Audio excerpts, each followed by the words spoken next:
Les 3 qualités essentielles d'un accompagnant de jeunes. Avant de commencer, je voulais t'inviter à télécharger ci-dessous en description la brochure complète qui t'explique comment devenir encadrant de jeunes en détail. Tu peux cliquer sur le lien, c'est offert et tu vas recevoir tout ceci dans ta boîte mail. Également, n'oublie pas de t'abonner pour recevoir les prochaines vidéos et le prochain contenu qui, j'espère, t'apportera de la valeur dans ton quotidien.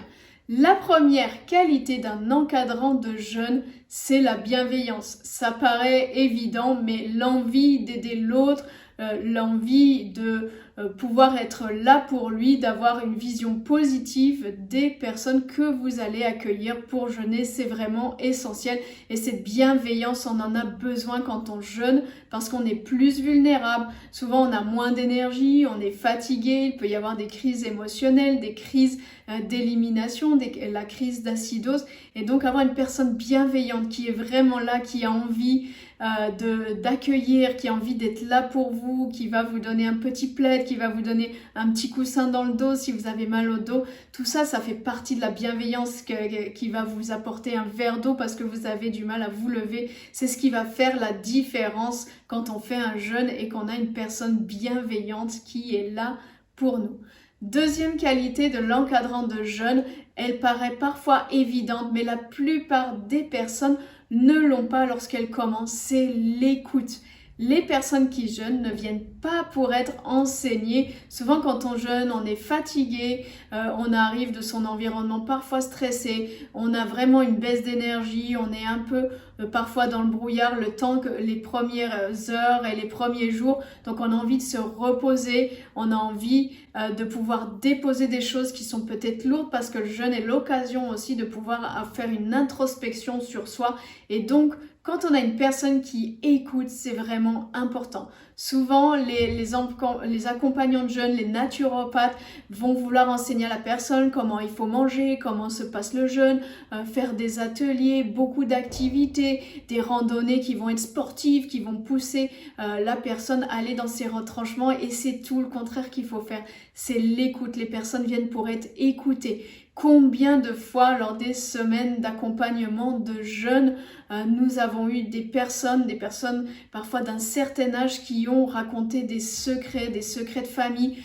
Beaucoup de femmes ont rapporté des abus, des choses comme ça qui viennent parfois de l'enfance. Et donc, avoir une personne qui écoute pendant le jeûne, c'est vraiment essentiel. Plus d'écoute, moins de paroles. On dit souvent que le meilleur mot, c'est celui qui n'est pas prononcé. Ou on dit souvent aussi que le silence est d'or. Donc pensez à être plus silencieux, écoutez, laissez l'espace pour accueillir et écouter les personnes.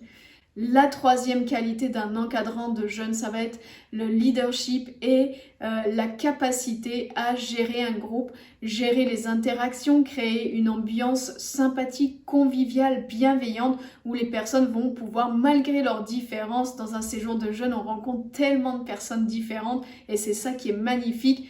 L'encadrant de jeunes doit vraiment créer un espace où les personnes vont pouvoir échanger, passer un bon moment, gérer aussi les personnes qui peuvent se sentir mal durant le jeûne, les personnes qui peuvent avoir des peurs, des anxiétés. Beaucoup d'encadrants de jeunes qui ne sont pas formés, qui n'ont pas été formés sérieusement, sont parfois plus inquiets que les personnes qui ont un symptôme. Et souvent, une personne qui a un symptôme ou qui a une crise d'acidose peut être en panique. C'est là qu'en tant qu'encadrant de jeunes, on doit être calme, serein, prendre les bonnes décisions et aussi pouvoir les amener à la personne, les proposer lorsque c'est possible pour que la personne se sente mieux, parfois décider et imposer avec un petit peu d'autorité parce que souvent en jeûne, la personne n'a plus toutes les facultés pour pouvoir faire une bonne décision sur sa santé. S'il y a une urgence médicale, le naturopathe ou l'encadrant de jeûne doit être à même de pouvoir amener la personne à prendre soin de sa santé et faire ce qu'il faut gérer aussi peut-être dans le groupe avec les libérations émotionnelles qu'il y a dans le jeûne. Parfois, il y a des petites tensions, des petites choses, donc c'est bien, ou des personnes qui râlent, qui se plaignent.